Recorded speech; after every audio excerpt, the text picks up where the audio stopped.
भारत के दक्षिण में बसा एक छोटा सा गांव हेमलकसा। यह गांव चारों ओर से जंगलों से घिरा होने के कारण लोग यहाँ अक्सर जल्दी खाना पीना निपटाकर सो जाते थे। उस गांव में जंगलू नाम का एक चोर अपनी पत्नी के साथ रहता था। वह चोर अक्सर रात के अंधेरे का फायदा उठाकर लोगों के घरों में चोरी किया करता था। फिर एक दिन रात के गहरे गुप्त अंधेरे में जंगलू अपने एक दोस्त को कहता है, अरे मंगलू सुन, आज दिन भर से ना मेरे हाथ में बहुत खुजली हो रही है।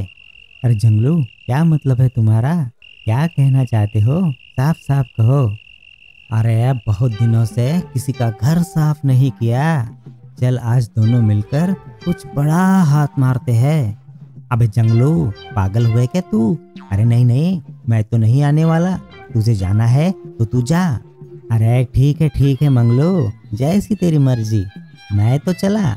फिर मंगलू अपने घर चला जाता है और जंगलू एक ऐसा घर तलाशने लगता है जहां पर वह चोरी कर सके। तभी जंगलू को सामने एक घर नजर आता है। वह आजू बाजू देखता है। जब उसे कोई नहीं दिखाई देता तो जंगलू घर के आंगन में घुस जाता है। उसी वक्त उसे सामने एक खिड़की नजर आती है। अरे वाह, इस खिड़की से तो मैं बड़ी आसानी से अंदर घुस सकता हूँ। फिर जंगलू चुपचाप उस खिड़की से अंदर घुसने के लिए खिड़की पर चढ़ने लगा। उसी वक्त अचानक खिड़की की जो सलाई जंगलू ने पकड़ी थी वह अचानक टूट गई और जंगलू धड़ाम से जमीन पर गिर जाता है। उसका पैर भी टूट जाता है। इस आवाज से घर का मालिक जाग जाता है और उस चोर को पुलिस के हवाले कर देता है। पुलिस उस चोर को पुलिस थाने ले जाती है। फिर अगले दिन अजीब घटना हुई। जंगलू ने कोर्ट में मुकदमा दायर कर दिया। घर के मालिक ने कमजोर खिड़की बनाई थी जिसकी वजह से उसका पैर टूट गया और अब मालिक को उसे नुकसान का हर्जाना देना चाहिए। मुकदमे के दिन कोर्ट में भारी भीड़ जुट गई। फिर मुकदमा शुरू होता है और घर का मालिक जज साहब से बोलता है, जज साहब, यह क्या अनोखा मामला है। यह आदमी मेरे घर चोरी करने आया था और मेरी संपत्ति को नुकसान पहुंचाने वाला था। इसके उलट इसकी गलती से मेरी खिड़की टूट गई और अब मुझे ही हर्जाना देना पड़ेगा। फिर जज साहब ने चोर की ओर देखा। तभी जंगलू बोला, जज साहब, मैं चोरी करने आया था लेकिन की नहीं। इनका नुकसान हो सकता था लेकिन हुआ नहीं। लेकिन मेरा नुकसान जरूर हुआ है और वह इनके कारण हुआ है। खिड़की इतनी मजबूत बनानी चाहिए थी कि चाहे वह चोर ही क्यों न हो, उस पर चढ़कर गिर न जाए। इस चोर की बात तो सही है। अब तुम क्या कहना चाहते हो? जज साहब, मैंने तो घर बनवाते समय ठेकेदार को पूरे पैसे दिए थे। अगर उसने कमजोर खिड़की बनाई तो इसमें मेरी क्या गलती है?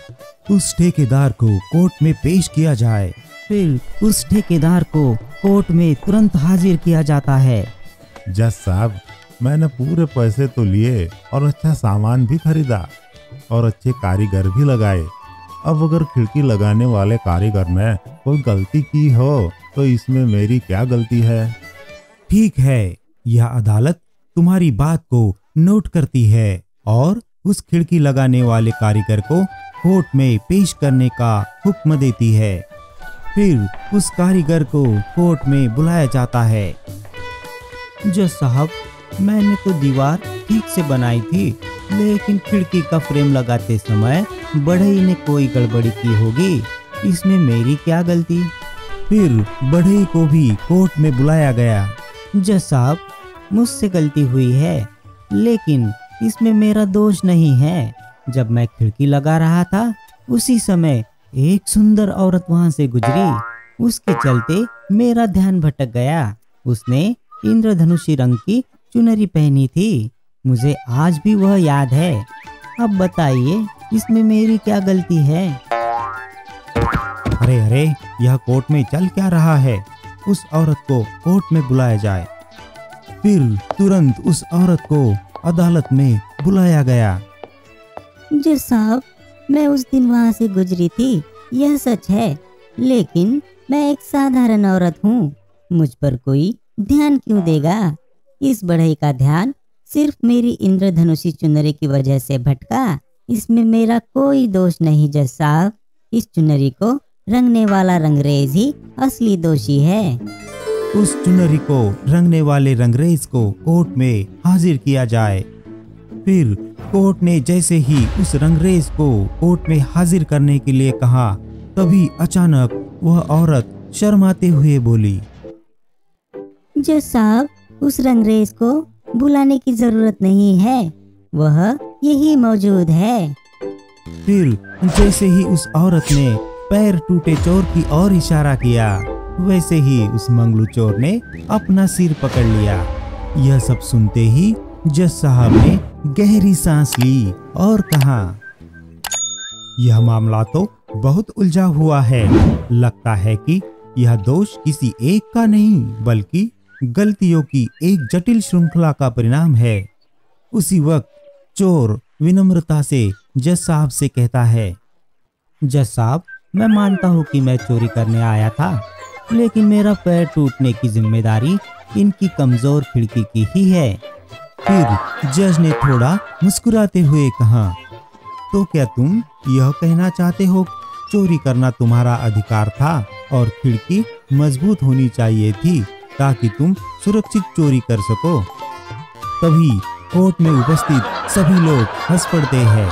फिर जज ने गंभीर होकर कहा, देखो, न्याय सबके लिए समान है, लेकिन इसका यह मतलब तो नहीं है कि अपराध करने वाले को इनाम मिलेगा। चोर ने अपराध करने का प्रयास किया और उसे सजा मिलनी चाहिए, परंतु यह भी सच है कि घर बनाने वालों की जिम्मेदारी होती है कि निर्माण कार्य मजबूत और सही तरीके से हो। इसके बाद जज ने अपना फैसला सुनाया। सभी दलीलों और गवाहों पे मद्देनजर यह अदालत यह फैसला सुनाती है कि चोर को चोरी के प्रयास के लिए 2 महीने की सजा सुनाई जाती है और नुकसान की भरपाई के लिए चोर को अपने इलाज का खर्च खुद उठाना होगा। ठेकेदार और कारीगर पर जुर्माना लगाया जाता है क्योंकि निर्माण कार्य में लापरवाही हुई है। फिर अंत में जज ने सभी को समझाया कि हर किसी ने अपना काम ईमानदारी और जिम्मेदारी से करना चाहिए, चाहे वह घर बनाना हो या समाज में अच्छा नागरिक बनना। फिर कोर्ट का मामला खत्म हुआ और एक सबक के साथ सभी अपने अपने घर लौट गए। बेहतरीन कहानियों के लिए सब्सक्राइब, लाइक और शेयर कीजिए सी टून्स टीवी।